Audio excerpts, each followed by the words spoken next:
السلام علیکم ورحمت الله وبرکاته.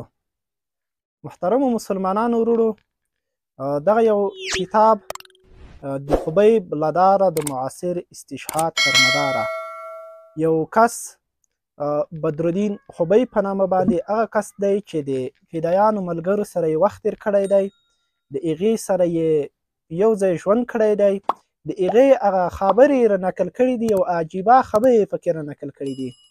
یو خبره چې ډیره نادره ده او د الله د عشق او د مینې دومره یو نااشنا خبره ده چې ډیر خلک به داسې فکر کوي چې دا څه یو نااشنا خبره دې کړې ده. دغه کس وایي یو استشهادي ملګری چې هغه د عملیاتو وخت نږدې و، هغه عملیاتو ته روان و، نو زه خو پوهېدم چې عملیاتو ته روان دی، نو ما ترېنه پوښتنه وکړه، ورته مې وویل خبر شوی یم چې عملیاتو ته روان یې؟ وایي راته ووایي چې هو، ډېر وایي په خوشحالۍ سره راته وایي هو عملیات نمبر مې را رسېدلی دی. ورته مې وویل چې که خفه کېږي نو یو پوښتنه درنه کومه.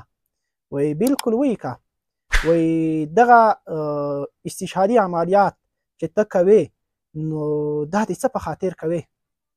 وایي ده وویل چې د الله د مینې په خاطر باندې کومه، د الله د عشق په خاطر باندې دغه عملیات ترسره کومه.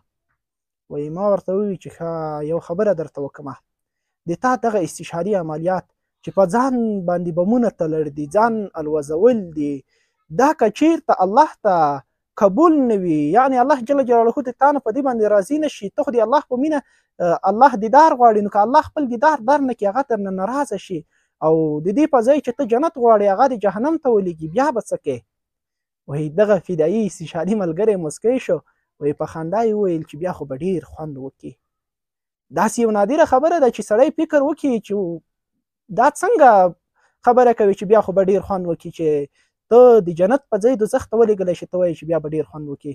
وایي زه هم عجیبه شوم، بیا مې ورته وویل چې دا ته څه رقم خبره کوې چې د جنت په ځای دوزخ ته لاړ شي او ته وایي چې دا خو به ډېر خوند وکړي. وایي ما وایي دغه استشهادي ملګری راته وایي چې زه چې یم د الله عاشق یم، زه د الله سره مینه لرم. یو څوک چې د چا سره مینه لري هغه که وصال در کړي په بېها و نعمت او که وصال در نه کړي وایي ځورونه یې لا خوند کوي.